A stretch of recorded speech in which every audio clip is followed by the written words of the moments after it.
Hey guys, and welcome to Hang with Willie. Today I'm your host, Willie Mayette, creator of Jazz Edge, Piano with Willie, and a bunch of other online learning sites.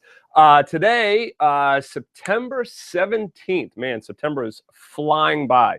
So I'm going to get right into the questions. I'm going to be doing this every Thursday at 11 a.m. If you want to learn more, you can check out hangwithwillie.com. I'll let you know, though, the site is not live just yet, but within a couple of days, it will go live. So before next week, so you'll be able to get more information there. I got a bunch of survey questions. So thank you very much for everyone who submitted your question. Let me know what it is you're interested in.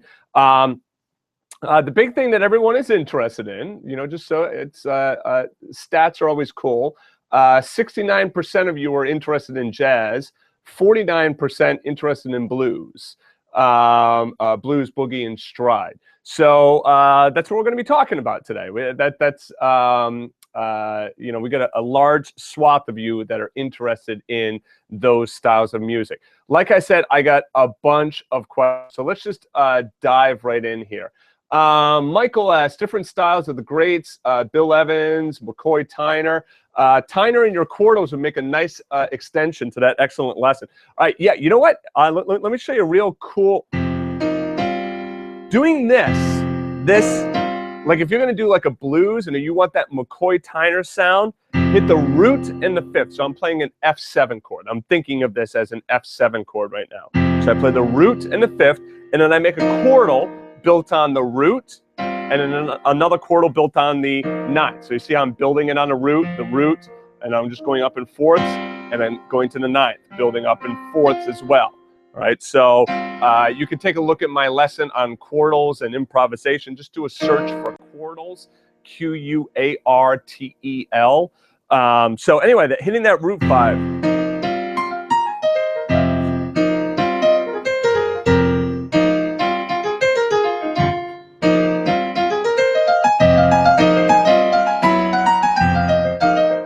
Now, what am I doing there in the right hand? The right hand, I'm using that minor pentatonic scale, okay? And by the way, let me know if you guys are having any issues. Well, man, look at all you. Sean, Raphael, Pedro, Henry, Bernard, Mark. Hey, how you guys all doing? Thanks so much for joining me today.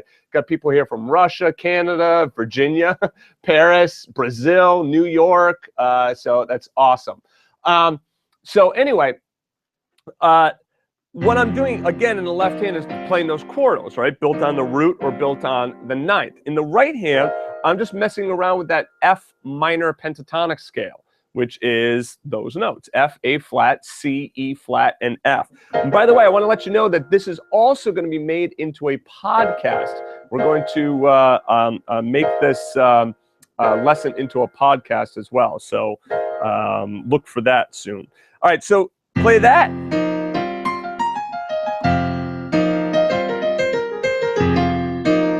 And I'm just creating licks using that pentatonic scale. If you want some information on that, take a look at the new Live to Library lesson that I just did a few months ago on advanced pentatonics. All right, so moving on to some more questions. Let's see. Some people asked about playing by ear. Donna was asking about playing by ear, and some other students were asking about playing by ear as well. There's nothing wrong with playing by ear. The way I like to explain to students is I want you to be a total musician. So having a good ear is part of that, but then also understanding music theory. That's why we created the site musictheoryonline.com, so that you can really focus on music theory. Knowing things like songs, grooves, concepts. That's why, we do all of that at Piano with Willie. And we also have a new site coming very soon, funkpianolessons.com as well. So that's going to be spinning up very soon. So learning by ear is just one piece of the puzzle. So you want to make sure that you're doing all of the other stuff as well. And what I mean by that, the reason I'm saying all of that is because sometimes people think, why do I bother to learn chords and theory and all that stuff? I just play by ear, and that's fine. And you know what? it might be fine. You might be able to go through your entire playing career and never learn to read music. But I will tell you this, I've never had a musician or a student tell me, man, I wish I didn't know chords. I wish I didn't know how to read music. I wish I had no clue on how to read a lead sheet. So playing by ear is good, but it's always best to branch out and expand and really try to, you know, just see how far you can take your learning. If you're constantly learning, it's how you're really going to lock in these concepts, is this constant learning. Melina asks, how to practice different styles and should there be an order? There's really no order to learning different styles. It's really up to you. But how to practice a different style, sometimes what's really cool is that you could take and find elements that make a style, all right? And what I mean by that is, you know, let's say that I just take, you know, the blues is always a good thing to work off of. So let's just take, you know, I'll just do a simple C blues. I'm just going to do from a C7 chord to an F7 chord, right? And all I'm going to do is I'm actually just going to stay on those two chords for right now. And what I'm going to do is I can put on a drum beat of some different grooves if I wanted to, or what I could do is I could just, you know that there are certain elements that make up a style. So like, for instance, jazz, I could do comping stuff.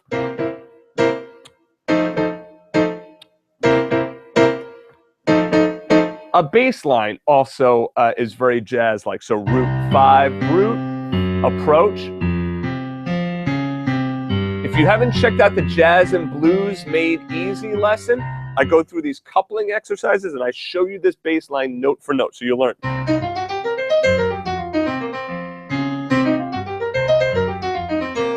Like all of that. So definitely check out Jazz and Blues Made Easy. When searching, it's better if you search for just like one word. So like search for the word easy or made easy and it will come up. All right, so anyway, you get that bass line going with those chords in the right hand. All right, so there's a jazzy sound. Now, if you want to make it more rock sound, you can like.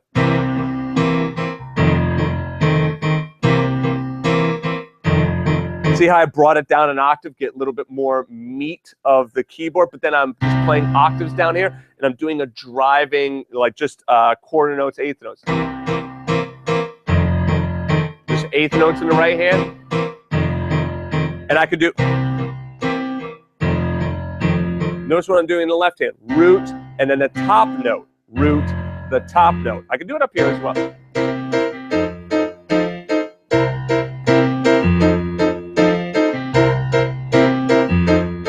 Yeah, I'm also doing that little anticipation. I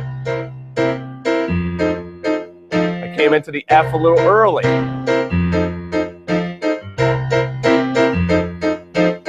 Okay, Latin. I can just do it like.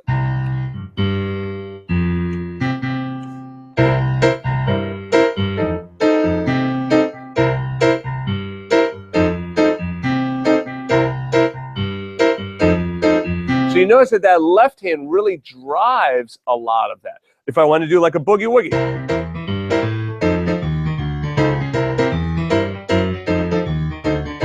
Now what I'm doing there is the root, third, fifth, then the approach down to the F, and then I'm going down.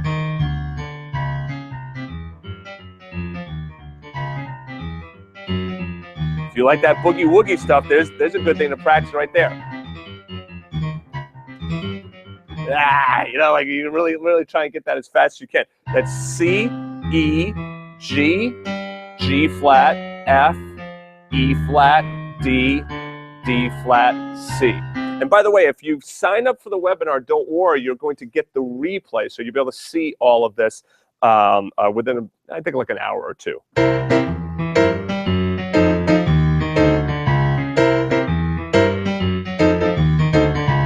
So you see how now what I do is I took a chord and then I'm playing through like four different type of accompaniment patterns. There was a lesson that I did. I'm trying to remember. The night and day lesson is really good because I go through and I show you 4 different ways of creating accompaniment patterns for that as well. But there was another lesson. I'll have to see if I could figure it out for next week's hang. But I go through 4 different styles.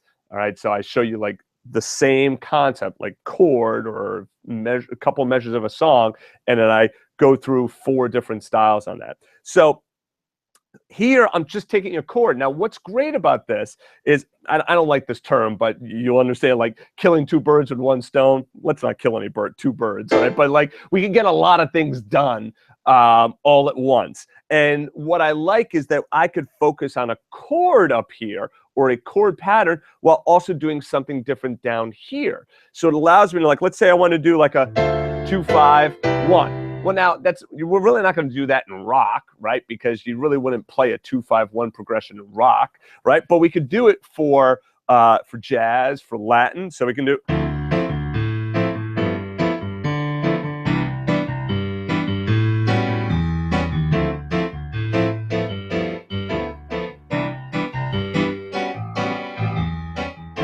So there I'm playing that 2-5-1 progression. 2, 5, 1. And I go to the A7 chord. You can also do something like, let's see, yeah,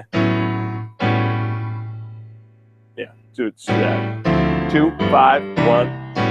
You can also, that's another cool chord right there with the sharp 9 in there, flat 13. All right, so anyway, so try that. Try just taking a couple of chords, try playing through a couple of different styles on the same thing, because what that will help you do is it will help you to be able to shift between styles on this when you're playing the same song. So if you want to play a song and move from like a jazz style to like a rock style to like, say, a bossa nova style, then that's one way in which you could practice that. Whole tone licks that can be used in a variety of contexts. Patrice was asking that. You know what? I'm going to just show you one right now that you can start working on. So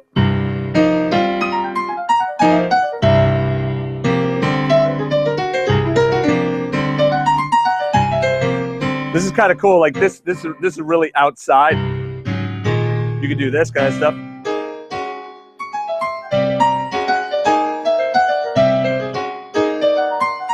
This is kind of like linking. This is kind of linking up that McCoy Tyner stuff we were just doing. This is a little high there, and this is a little too low down there. But for the whole tone stuff, a lot of times you'll use that whole tone scale. It works well over a dominant chord with like a sharp 5. You can also get away with doing it on that sharp 9. Even though there's that tension there, it's a dominant chord, that tension will get resolved and it sounds nice. You can go.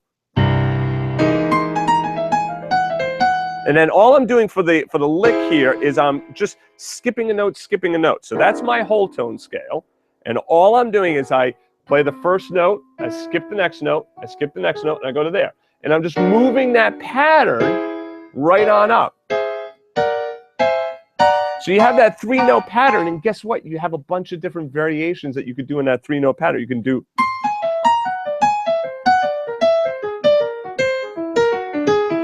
You can go up. You can go inside out.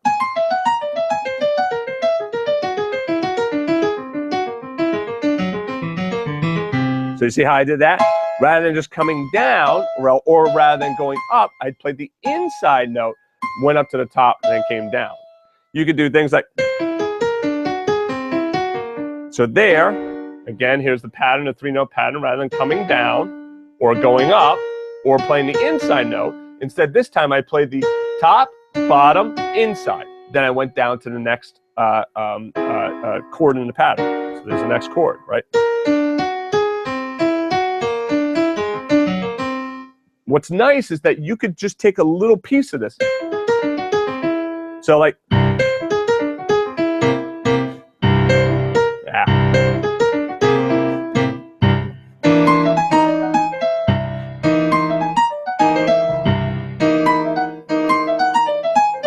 So you see how I'm just taking a little piece of that. I don't have to go down the entire whole tone scale in order to practice it. I could just take a little snippet of it. So here, I'm going to show you this slowly. I'll just hit the octaves. right? And I'm gonna come up here and I'm gonna hit that altered rootless chord voicing. I hit the octave just so I can hear the octave in my head. And notice I hold down the pedal there as well. See, I'm holding down the pedal. So I play the octave on C, then I play the third, the flat 13, the flat 7, and the sharp 9. Okay, that's all in my left hand. So, ah. And then in the right hand,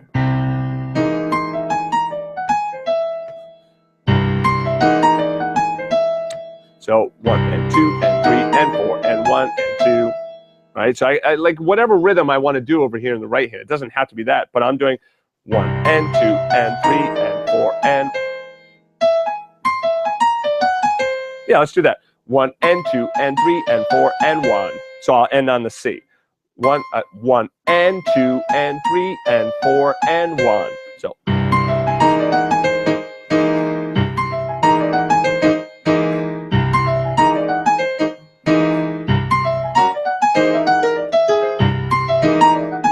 So then I can start playing around with it and like go a little bit more, and I go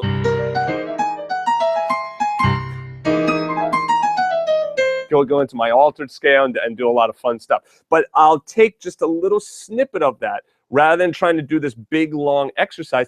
Do these what I would consider a micro exercise. You're just working on one chord. You're just working on one little snippet of a scale. Okay, you could do this with any scale. Let's say you want to just work the major scale. We could do the typical first 5 notes. Forget the first 5 notes.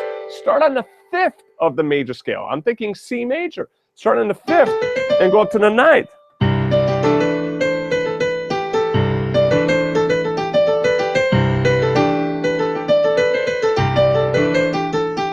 So you see, I'm just playing around with those 5 notes. I go root 5, and then I play a chordal built on the 3rd. Okay? So a lot of different options obviously available to you, but there's some little ideas that you can work with on that whole tone scale. All right, now, Carrie probably popped up there for you that we're running a 20% off special right now. So each week what I'm going to do is I'm going to reward everyone who joined me on the Hangout session. So there will be some type of discount, some type of coupon, some type of special. Maybe it'll be a special download, a jam track. Today we're doing a 20% off. It's going to last for the rest of the day. I know the counter says like an hour, but it will be taken down tonight before we go home at 5 o'clock Eastern time. So if you want to utilize that coupon, it's good for any DVD, any download, or the first payment off of any membership. It can only be used once. All right. Okay, let's see. What else we got here?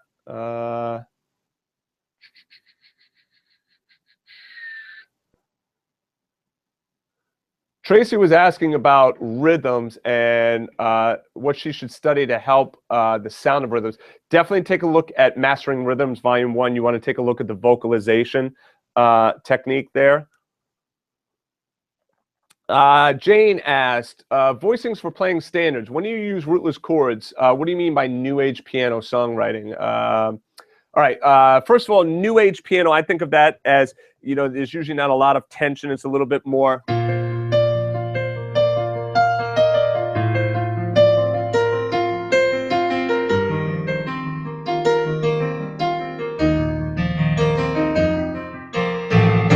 It's a little bit more, maybe there's an element of rock to it. There's usually improvisation involved with it. Sometimes it's more open sounding chords rather than like this. Like, you know, that's not as, I wouldn't think of as much as New Age, and that would be more jazz in my ears. Of course, these styles, you know, they mix and they blend. And what one person's idea of jazz is another person's idea of rock or New Age or funk, you know. So anyway, we have some New Age lessons, and I will be doing some more of those because I know that students have enjoyed those a lot. Voicings for playing standards. So when do you play rootless chord voicings? Even when I'm playing solo, I will play rootless chord voicings. I'll do, you know, like let's say if I'm gonna, like here I'm playing the first couple of measures of Somewhere Over the Rainbow. This is an E flat chord, so here I'm just playing root 5 root in the left hand. But then when I go down to the C minor, I'll do this, in which you'll notice here, like, that I'm playing the 3rd, 11th, 5th, 7th, and 9th of the C minor chord. I never even hit the C minor in there.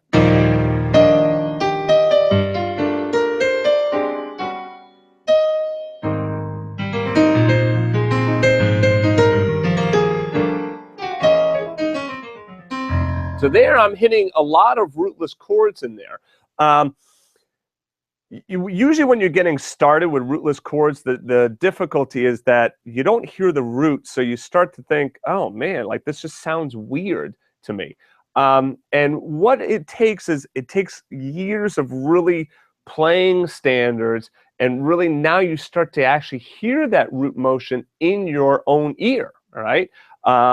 So then when you hear this, you're also hearing that down there as well, right? And one way of starting to hear that is to practice just root motion. So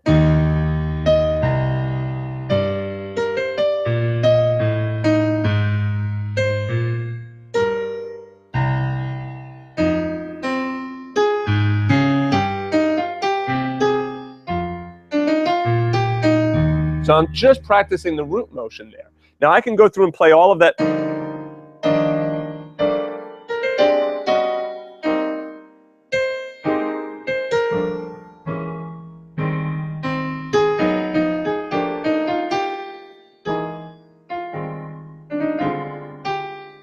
I can go through and play all of that with rootless chords. I didn't hit any of the roots to the chords. So, and you'll notice also when playing those rootless chords, those hands start to get close, don't they? All right, so don't get scared off by that. A lot of students get scared off and like, no, I need to be like far out like this. What you could start to do is just move your thumb out of the way, all right? The more that you do this, the more that you'll start to figure out, oh, this is how these hands start to work together. I've told this story before. There was a great book cover that I saw on jazz piano voicings many, many years ago, in which was a piano player with his hands like this, and he had handcuffs on, right? And what's great about that is that that's really what happens in jazz pianos. You're playing like this, and you're very, very close a lot of the times with your hands. So you got to learn to be able to like work together with those fingers and not get scared off like, oh, my hands are getting close and I got to spread them apart, all right? So the more that you practice those rootless voicings along with that melody, the more you're going to notice that sometimes they're going to overlap a little bit. Like here, I'm going to an E flat, but I'm going to play that A flat major chord, so I just move my thumb out of the way there, and I play that E flat with my right hand. Here, same thing on the F minor. Rather than playing the C with my thumb of my right hand, I play it with my thumb of my, rather than playing it with the thumb of my left hand, I play it with the thumb of my right hand.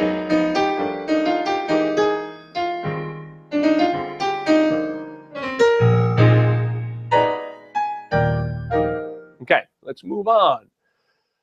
Beginning to build a jazz solo repertoire for the intermediate player. Danielle was asking that. Okay, the first thing that you should do is get a binder, photocopy your music. Don't keep it in your real book. Make a photocopy, and it's perfectly legal for you to make a photocopy for your own archival purposes. All right, so take that photocopy, put it into the binder, and this binder is now your real book, your fake book. Okay. So you just put like Danielle's tunes right on the cover of it, all right? Those are the tunes that you should know. Now, how do you practice those? You don't sit down at the piano, like let's say you're going to sit down at 6 o'clock at night, and this is when you're going to practice. You don't sit down at 6 o'clock at night and open that book and start playing through the songs, because that's not practicing. That's just going through and playing your repertoire. No, instead what you do is pull out that book at all different times. So maybe first thing in the morning, on a Saturday morning, you get up, oh, bam, you still haven't had your morning cup of coffee. Sit down, open up that book, and see if you can play through one of the songs. You just constantly keep going through that repertoire. Use whatever system you want to make sure that you keep them all fresh, and you really want to try and memorize them as well. You want to get to the point in which you have 20, 30, 40, 50 songs memorized. There's plenty of lessons on the site. Check out the analysis and memorization lessons. Do a search for either one of those terms, and those lessons will come up. You want to analyze the songs, and you want to start to memorize them so that then they're just, bam, immediately you can access them when you need them. All right, so there was one other thing. I'm going to link this rhythm styles. Tom was asking for rhythm styles and patterns for the left hand. Someone else was asking about some more rhythmic patterns, both hands together exercises. Okay, so some other students were asking about blues stuff. So like, what do you do, you know, when you have, especially like a rock tune or a blues tune, and you're just hanging on this one chord? So I wanted to show you a cool technique here that you can use. When you have like, let's just use C7 to keep it simple. If you have C7, all right, so I'm just going to put on some simple little drum beat real quickly here. Ba, ba, ba, ba, ba. Let's see, I think, no, not that style. What's going on here? Not that. I was going to try. It's only playing that. Okay. Well, I'll have to figure out what's going on with that. I don't want a song.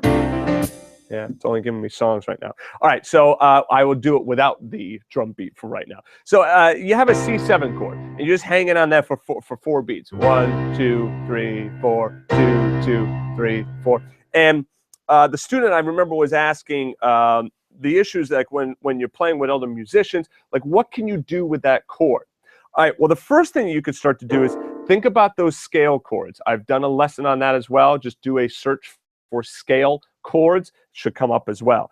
And basically what happens is when you have a chord like C7, we use our Mixolydian scale for that chord, okay? And another way is there was another lesson I did, scale secrets, is basically how you can create scales quickly without even knowing that it was called a Mixolydian scale, all right? And basically what you do is you fill in the notes of your chord, okay? And then now I get my Mixolydian scale. So then what I can do is I can create these scale chords. And all a scale chord is a triad built on notes of the chord. Now I could do something like this and just play these triads going up and down, but that never really sounds good. It sounds good if you have one of them a fourth apart. So now check this out. I'm going to use this pattern right here.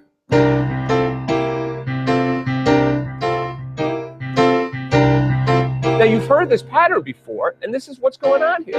It's just moving down these scale chords. Right? Now another way in which we can think about it theory-wise is that's a C7 chord to an F over C, which creates a C7 sus, and back to my C7 chord. But that's a lot of heavy lifting mentally, isn't it? So instead,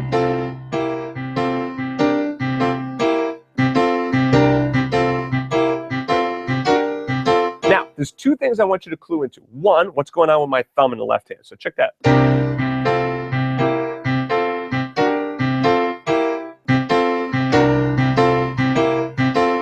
Hear all those upbeats? 1 and 2 and 3 and 4 and 1 and 2 and 3 and 4.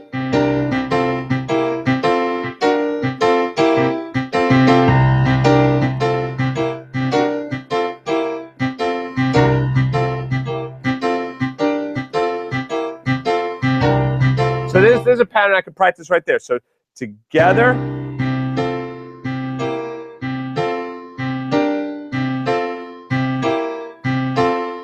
left. I'm sorry, the pinky and the left.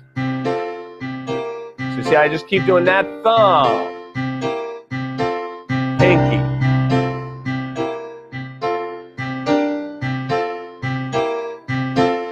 pinky. Now that's the first thing. The second thing is check this out. See a little grace note from the G flat up to the G, and then the grace note from the E flat up to the E. All right. So check this out.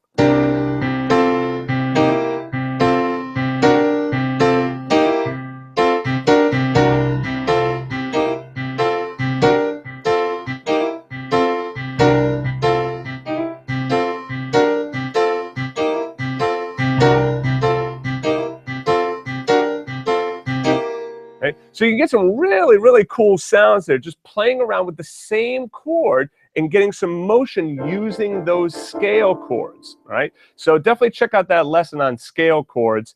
And of course, if you need any help, write into us. support@jazzedge.com is our email address. We'll be happy to help you, myself, members of the team.